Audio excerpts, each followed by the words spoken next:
Aloha. Welcome to Ehana Kako, a weekly program on the ThinkTech Hawaii Broadcast Network. I'm Keli'i Akina, president of Grassroot Institute. As you know, we who are here in the middle of the Pacific in Hawaii are related to the rest of the world in remarkable ways, and certainly our neighbors in Asia know that. And today I have with me one of the true experts in understanding Asia. An ambassador himself, Raymond Burghardt, has been ambassador of the United States to Vietnam. He's served as consul general in Shanghai. He's worked at the East-West Center and been involved in many governmental, non-governmental, and private sector efforts to bring Hawaii, the world, Asia, closer together through many noble endeavors. I'm delighted today that we can see a little bit through the lenses of an ambassador, but we welcome you on the ThinkTech Hawaii Broadcast Network. And Raymond?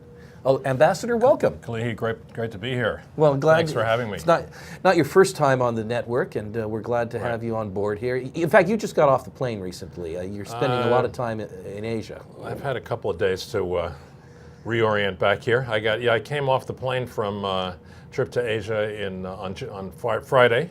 I was in Vietnam for almost a week, and a little bit of time in Singapore and in Japan. And as an ambassador, this involves you now today, not only in official work, but a lot of unofficial work. You're involved in many, many ways. Maybe we can't mention them all on the air. You can mention them all. All right. Yeah. Now, you technically represent an organization that has an interesting origin, the American Institute in Taiwan. And I think our viewers would be quite interested to know about the origins of this and the kind of strategic role this organization plays. Well, this is an appropriate month to talk about it. It was on April 10th, 1979, that the Taiwan Relations Act went into effect, passed by the U.S. Congress, signed by President Carter. And after we had broken relations with Taiwan, we no longer had official diplomatic relations with Taiwan. We established relations with Beijing.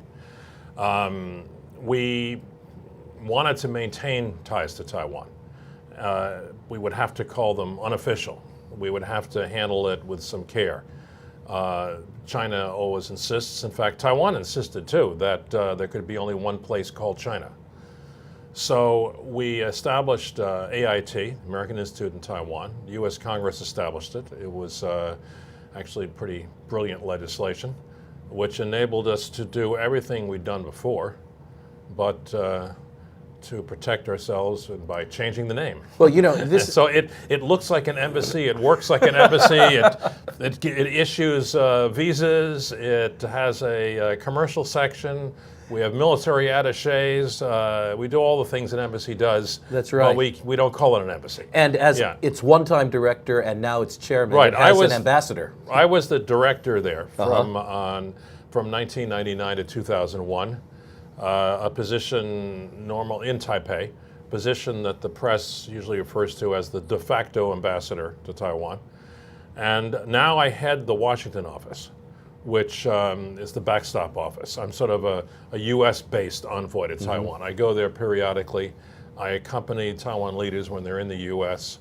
I do things that we don't allow ourselves to do at a senior level because we maintain the line that we technically don't have relations with Taiwan. So, and I do it. I'm the first person to do it part-time. So I live here in Hawaii most of the year. I do spend part of the year back on the East Coast, but I have an office in Washington. I do a lot of work here out of the Pacific Command on Taiwan. I was just there this morning. So that's my sort of quasi-official job. Now, this is very Chinese in many ways. As you know, the Tao Te Ching opens with, the name that can be named is not the true name. So the American Institute in Taiwan is not really an American official institution of any kind, but it allows certain things to take place. Now, have there been any crises that you've helped to avert or been in the midst of since your tenure with the American Institute in Taiwan?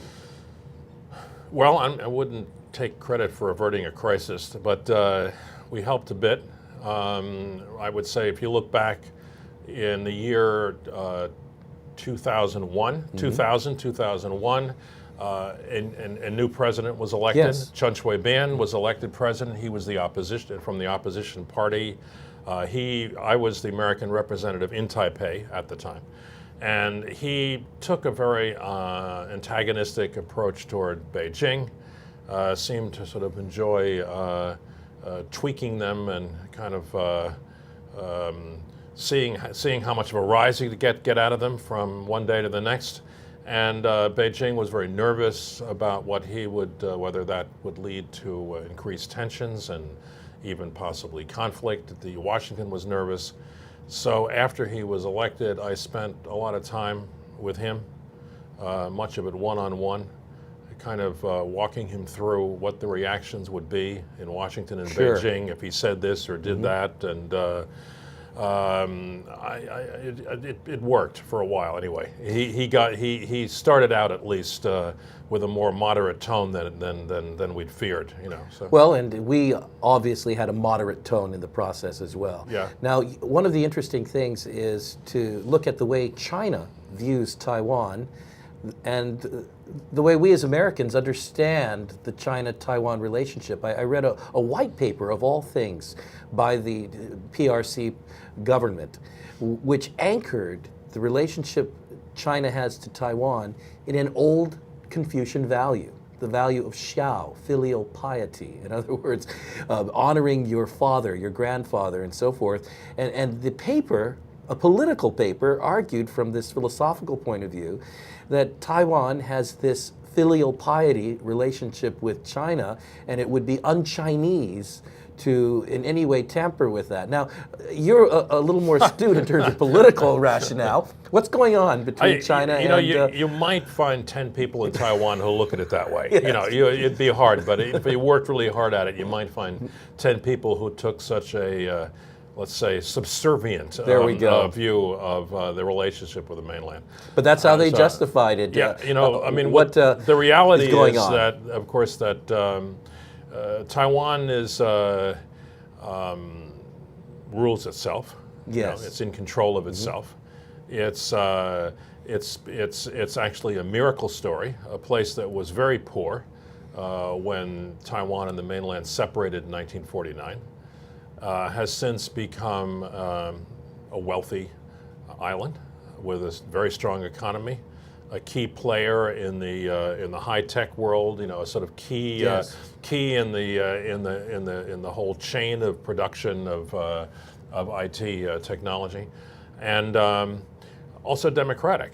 A place that's which is has a truly free press, has a truly open and sometimes rather wild multi-party system.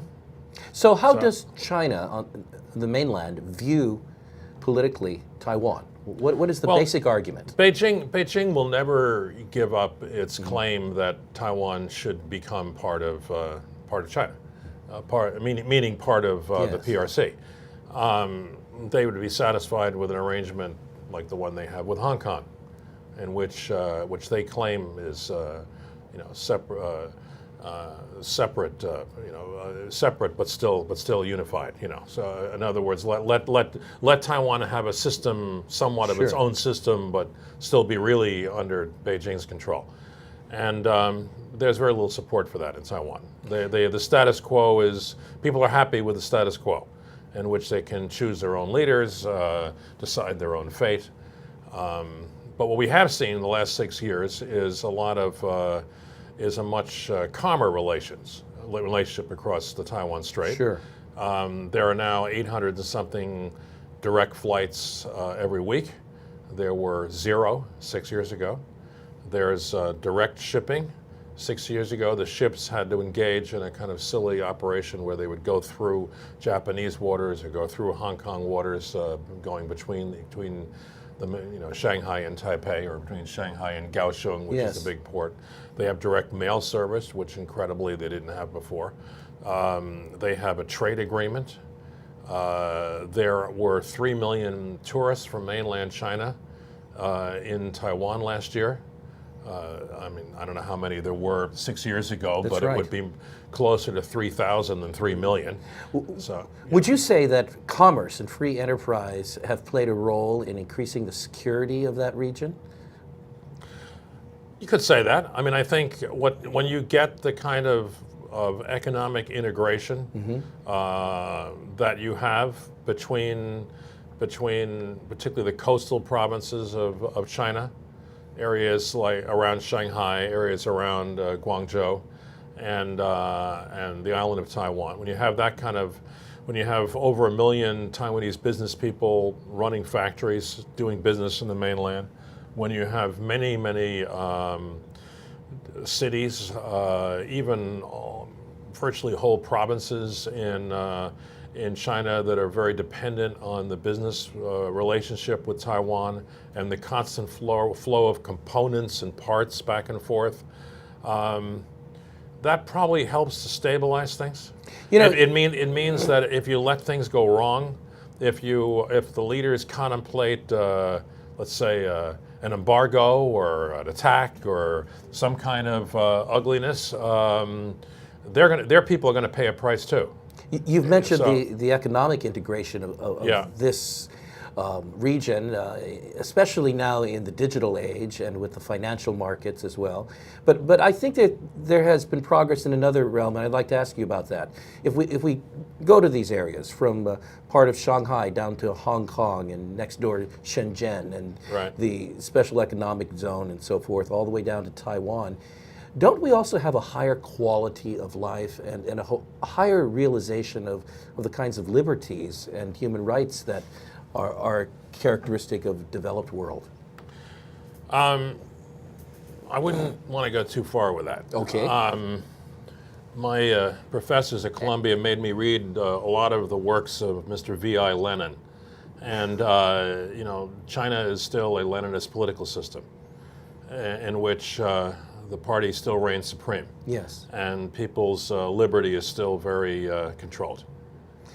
We shouldn't kid ourselves. And I don't buy the whole theory that economic liberalization inevitably leads to political liberalization. I think it's true. It was true in Taiwan. It was true in South Korea. It's been true in many other places in the world. But it doesn't necessarily follow when you have a communist one-party state. Well, let's talk a bit about Beijing then. But I mean, I would say that what you have seen, having said that, I would still say, look, I spent time in China, both living and visiting from very early on, from the end of 1977, when everyone was dressed in blue and gray, and it was a pretty grim place, and just coming out of the fanaticism of the Cultural Revolution, right after Mao had died. From then, I spent time in China right through to the 90s, and lived there twice, from 87 to 89 in Beijing, and as our consul general in Shanghai from 97 to 99. And so, huge change, of course. People certainly have greater control over their lives. There are limits on freedom of speech. There are limits on freedom of organization. You can't advocate a multi-party system. You have to be careful what you say about things. There's not freedom of assembly. But the reality is that now people can decide where they want to go to school, whom they want to marry, what kind of work they want to do. In the early 70s, you couldn't even do that. So yes, there is greater. There is a growth in personal freedom. And in many of the urban areas, especially those that have financial markets and stock exchanges, we see a rise of the middle class with investments, with IRAs, so to speak, and that type of thing. I want to ask you a little bit. Can I just, on Go that, ahead, please. One important point I would add to that also is there is one very key area where the party has lost control. And that's that you now have large numbers of people who don't work for the state anymore. Yes. They work for Chinese private companies, or they work for foreign-owned companies. And that does lessen the state's control over people's lives. Now, that brings up the whole question of Hong Kong and its integration into its Chinese identity Yes. now. Who's influencing whom? Is the Right. PRC influencing Hong Kong, or is Hong Kong bringing about a kind of viral influence within the PRC? What are your thoughts on this? I love Hong Kong. I lived there for 3 years, from 1977 to 1980. I Okay. go back at least once a year. I have many very close friends there. So you know the old Hong Kong before the changeover. Old and the new, yeah, Yes. both. And I have a lot of good friends in Hong Kong. I have, including some people who have been very critical of the government there, like the publisher Jimmy Lai, Yes. who's an old friend, and Oh. and I make sure to see him whenever I'm there, and other people who are perhaps not as critical of the government. So I hear different perspectives on Jimmy things. Lai So- is Jimmy Lai is a friend of the free market think tank movement I across know, the world. I know that. I know that. Yes, but I think the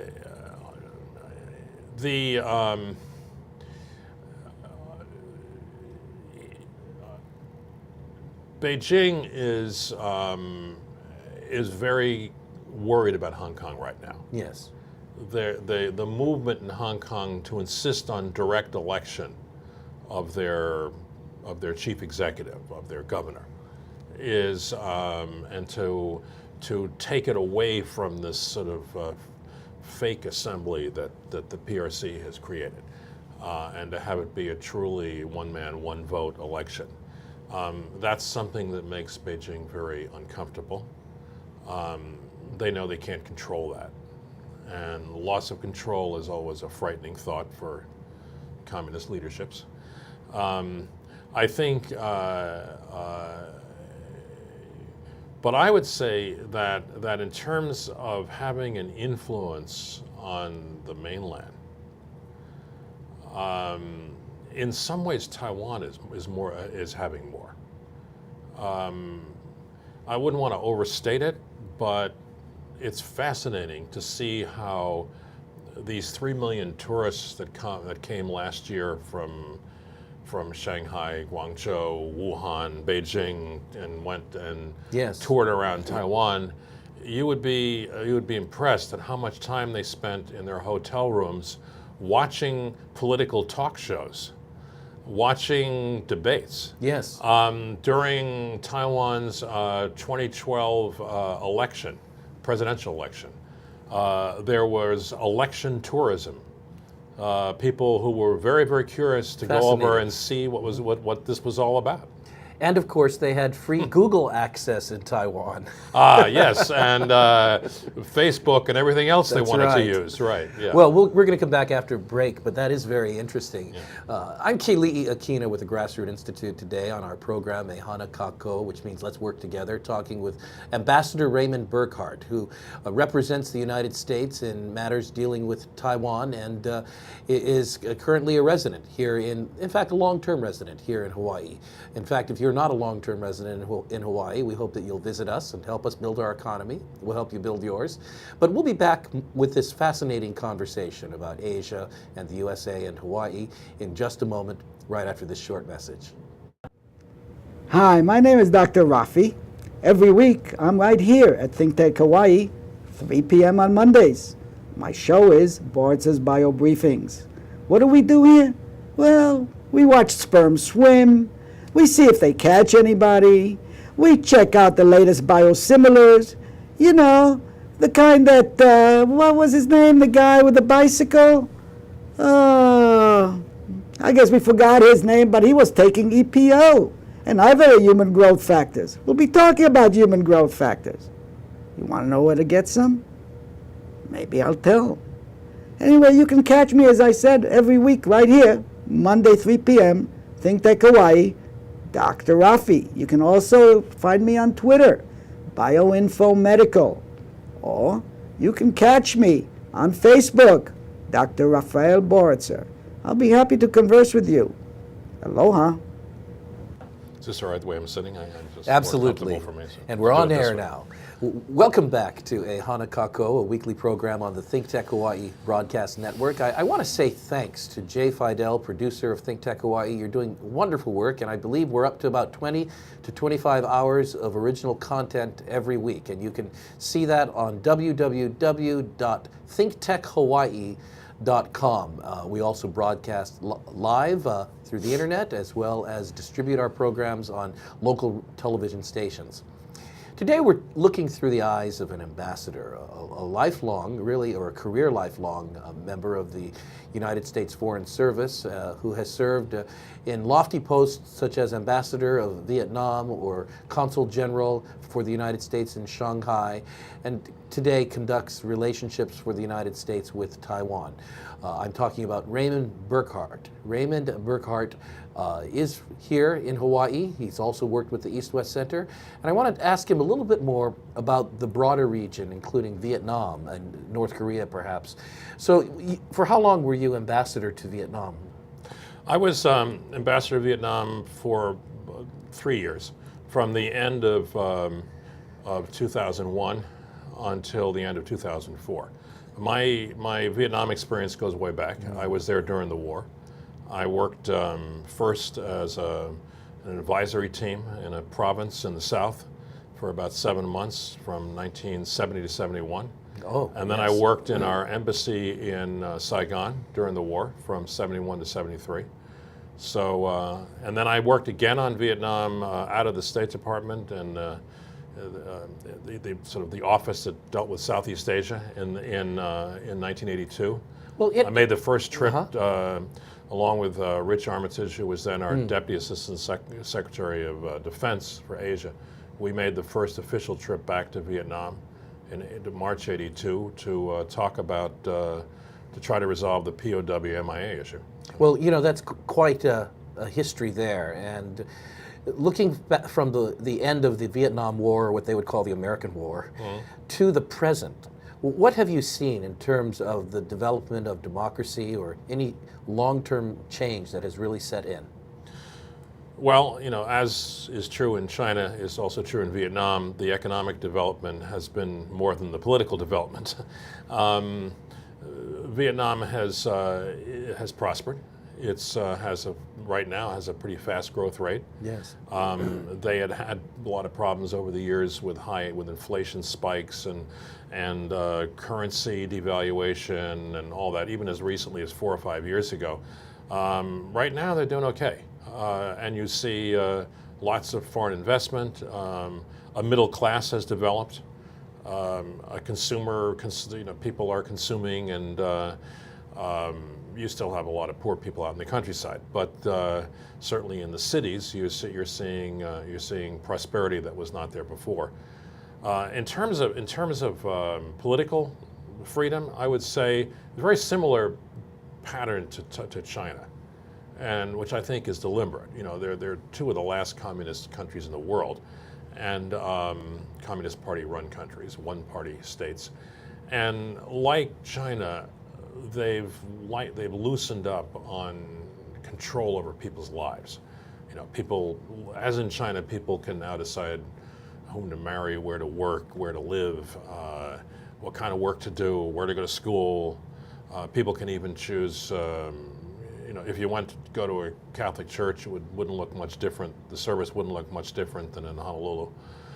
But you still have control. You know, dissidents who advocate a multi-party system get thrown in jail, including as recently as this week. Yes. Yes, so cases that the U.S. government has been, you know, and other governments have been pretty upset about. So huge change, and but not a real political evolution yet. The other thing I would say, Americans who visit there are always quite impressed by how warm and friendly people are there. There's very little bitterness about the war left in Vietnam. I mean, a lot of the people who were supporting the government in the South, of course, ended up fleeing to the United States or Australia or Canada or other places, or they've made their peace there. People in the North, they probably feel like they won, so what is there to be bitter about? You know? Sure. So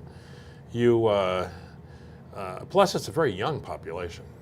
The vast majority of the people were born after the war ended in 1975. And Vietnamese by nature are very pragmatic people, you know, really focused on the present and the future. You know, they don't want to talk about the war. they want to talk about how can we make money together. Yes, that's right. Now, as we travel a little bit more, let's zoom in on North Korea a bit. Okay. And of course, North Korea remains the classical bastion of single-party communist rule Right. in the world. Even so that China sometimes compares itself to North Korea, saying we're not that bad. Which is true. And Yes. which was interesting because recently, with North Korea's Korean premier's execution of his uncle, it was interesting that in a communist paper in China, an article surfaced saying that he had been torn apart by 100 dogs who had been made ravenous by being starved for 3 weeks and so forth. And this circulated quite a bit. But what does this tell you about the Chinese psyche? What is China trying to say about North Korea, and how do they perceive themselves with North Korea as a foil?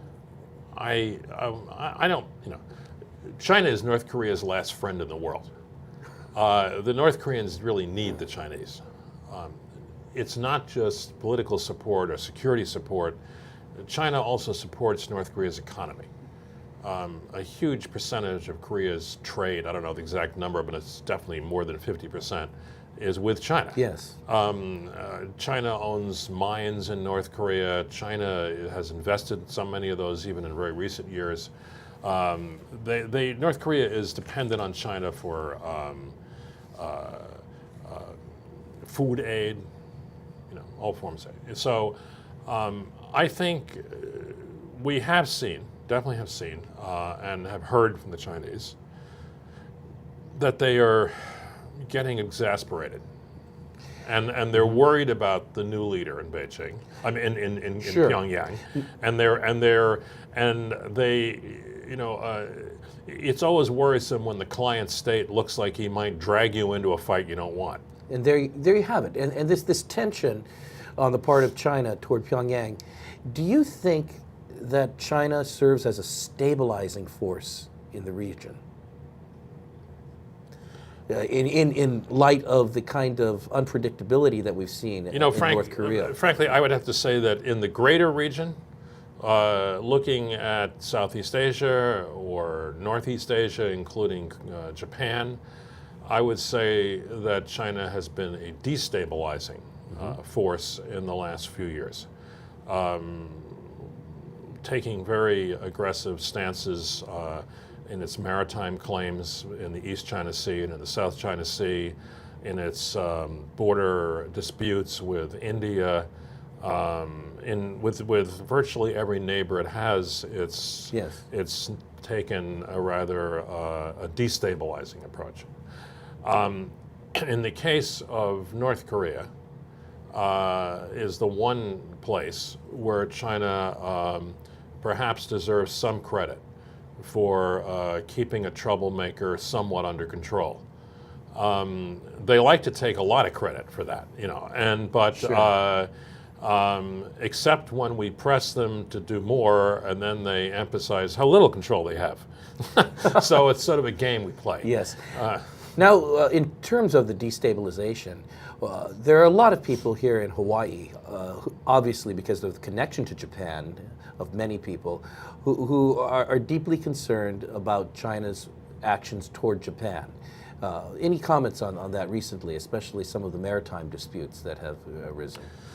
Well, as those of your viewers who follow this know, that there are some islands out in the East China Sea. Yes. Uninhabited islands, small, which the Japanese call the Senkakus, and the Chinese, including people on Taiwan, call the Diaoyu or fishing islands. And China claims that they should belong to China, and the claim goes back, predates the founding of the PRC in 1949. But Japan has administrative control over the islands. Nobody lives on them, but Japan controls them. And China has has heated up. This is a long-standing dispute, but China has heated it up in recent times and sent Navy boats out patrolling the area, sent planes overhead, claimed an air control zone that happens to encompass the air above these islands, many different ways to create conflict. And the U.S. has officially expressed its concern about this. We have a security commitment to Japan, which is one of our closest allies in the world, and certainly in Asia. And we don't take a position on who's right in terms of these claims, but our security commitment to Japan covers any territory administered by Japan, which happens to include these islands. So, we're thrust into this, whether we want to be or not.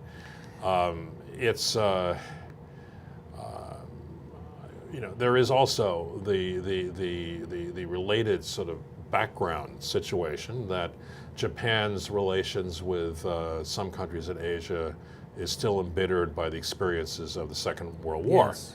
Particularly with China and with Korea. And the current government in Japan, the Abe government, let's say, provided the Chinese with a stick they could use to beat the drum with when Prime Minister Abe visited the Yasukuni Shrine, right.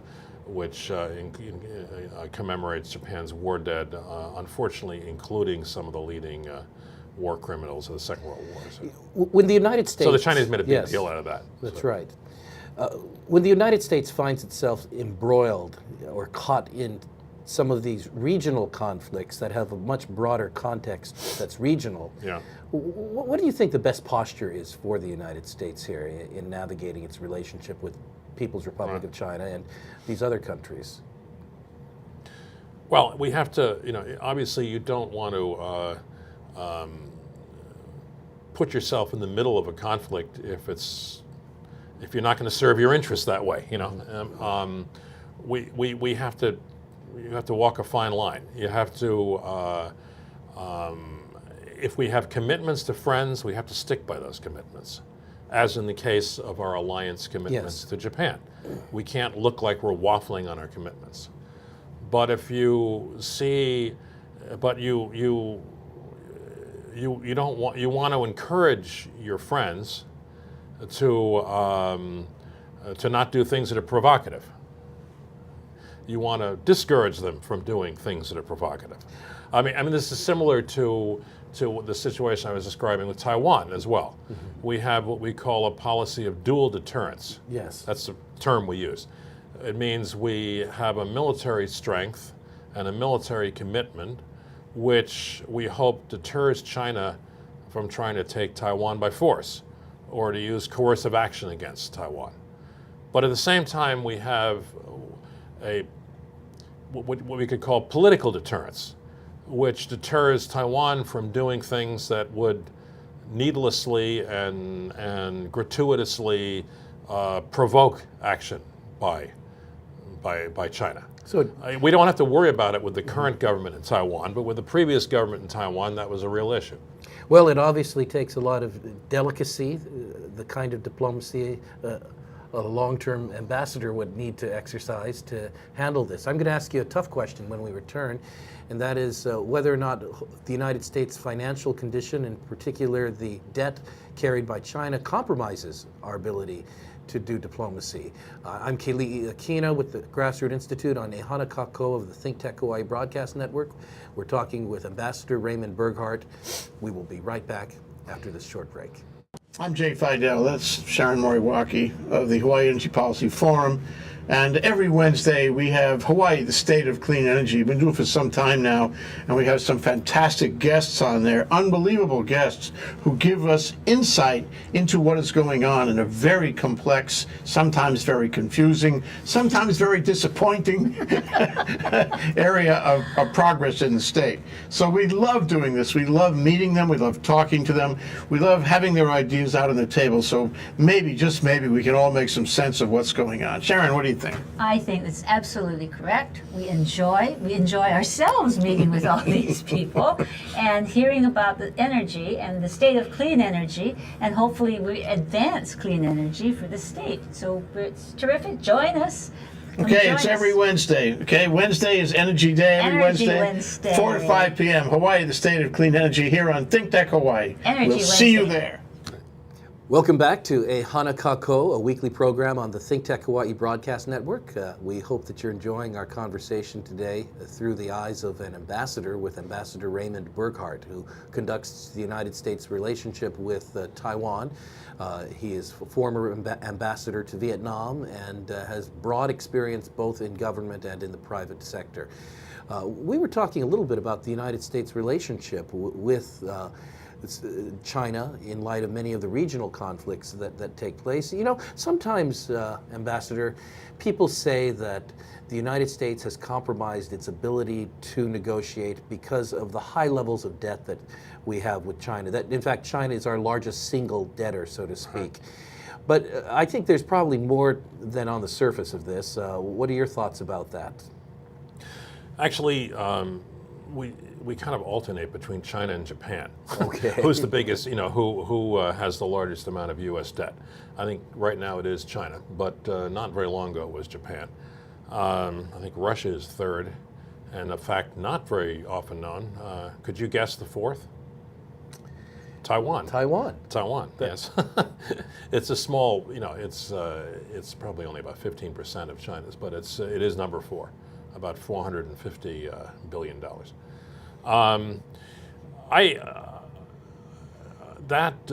a lot of things worry me, but this is not something that particularly worries me. I think that it's kind of like what we used to say about during the Cold War about mutually assured destruction. Yes, absolutely. In which each side had nuclear weapons and therefore neither could use them because they would destroy each other. Now each side has financial investments. Right. Yeah, and I think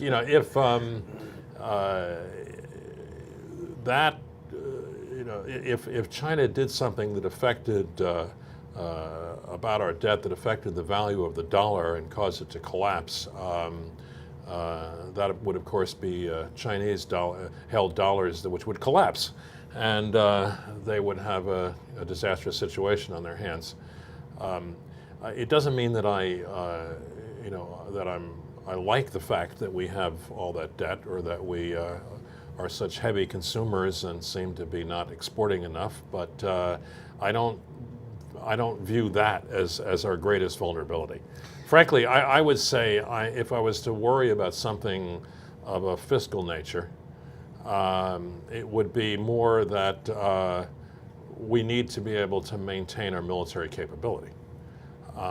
Cuts to our military budget obviously could go too far.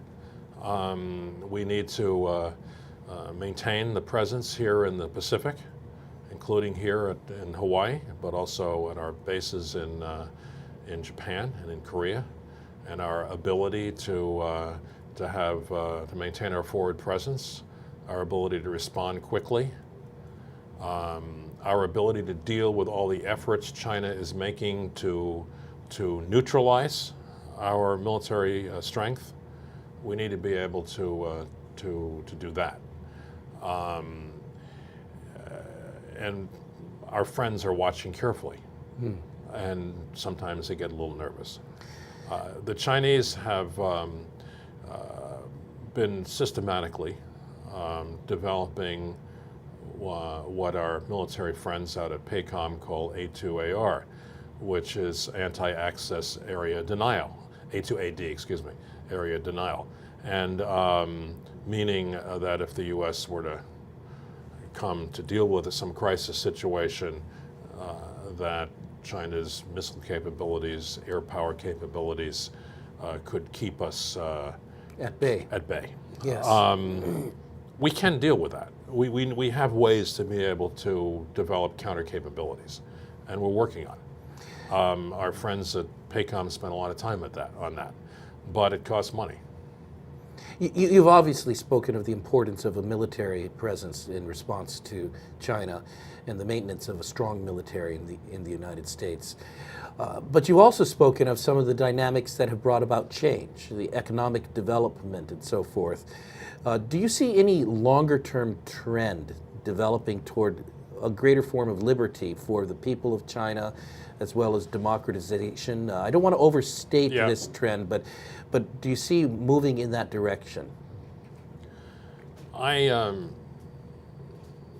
I'm much more, I've seen lots of movement toward liberty in Asia, in Korea, in Taiwan, in Japan, of course, many countries, and it's been a very heartening thing to see. As I said about China, I've seen people have greater control over their lives. I've seen them have greater freedom than they used to have. But what we would call political liberty, in terms of freedom of assembly, freedom to form political parties, a free press, that hasn't happened yet in China. And I'm not very optimistic, frankly.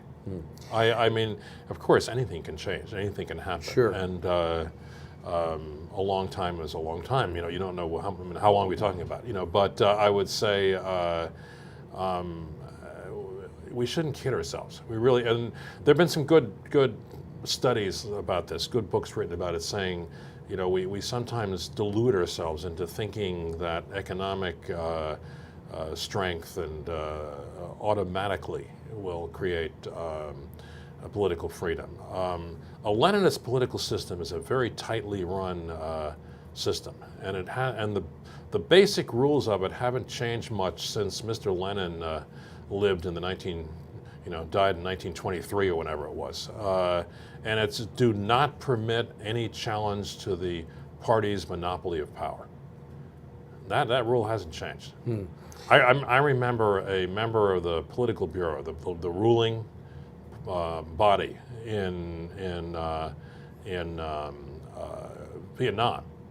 He was the head of the party school, a real ideologue. He said to me once, he said, with a very great intensity, he said, "We saw what happened in Poland. First it was the church, and then it was the unions, and we're not going to let it happen here." I have a colleague in Beijing who spent Yes. time at the institution you were at, East-West Center. Yes. And did a graduate degree, did a PhD at the University of Hawaii. He's back as a high-ranking academic now. Wow. And he quipped to me once, he said, your problem in Hawaii, Keli'i, is you have a one-party government. Which brings us full circle. What do you think of Hawaii's role in the relationship between the United States and China, either economically or politically, or are we simply off the map in terms of that game? Not at all. Well, I mean, the most obvious role is, of course, that Hawaii is the headquarters of the Pacific Command, and all of its constituent commands, PAC Fleet, PAC-F, USARPAC, the Marines, and so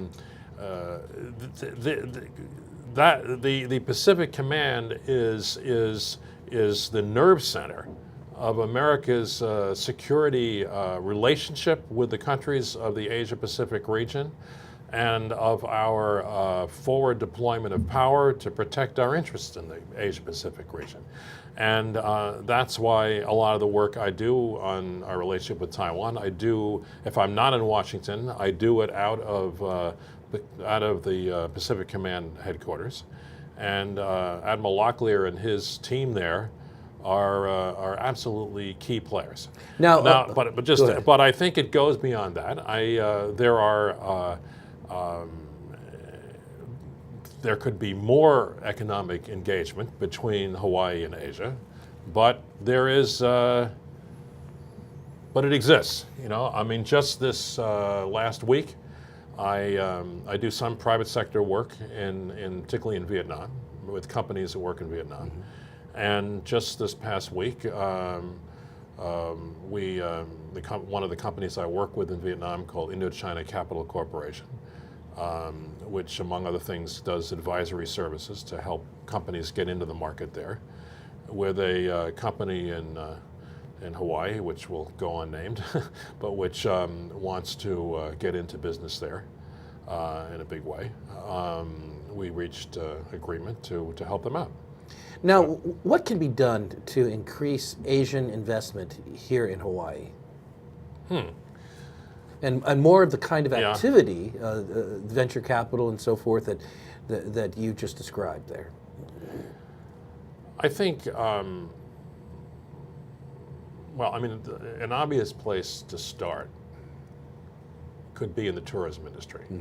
It is kind of surprising that you don't see here in Hawaii much investment by a lot of the great Asian-owned hotel and resort chains. Right. For example, I mean, correct me if I'm wrong, but I don't think there's a Shangri-La hotel Right. in Hawaii.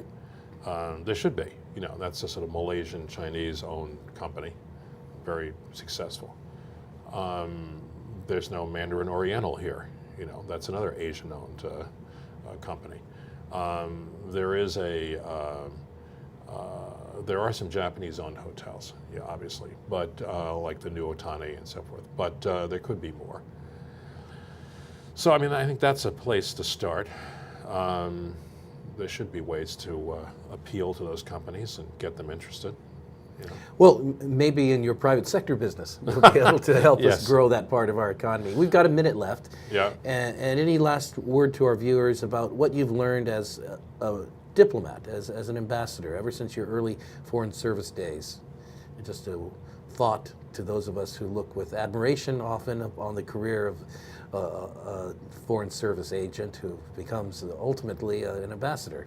Well, the job of a diplomat is to help other people see it our way. Okay, there we go. You know, a diplomat is a lobbyist in many ways. And one thing I would just let people know is that these days diplomats do a greater variety of work than they used to, and a lot of it is commercial.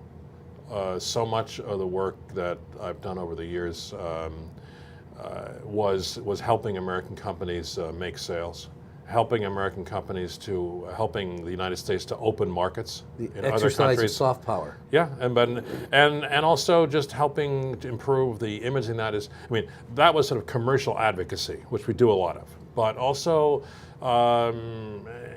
advocacy on behalf of the image of the United States too. We do a lot of that too. Well, very good. Well, Ambassador Raymond Burghardt, thank you so much for being on the Thank you. program Great to be today. with you here It was today. a very fascinating Right. conversation.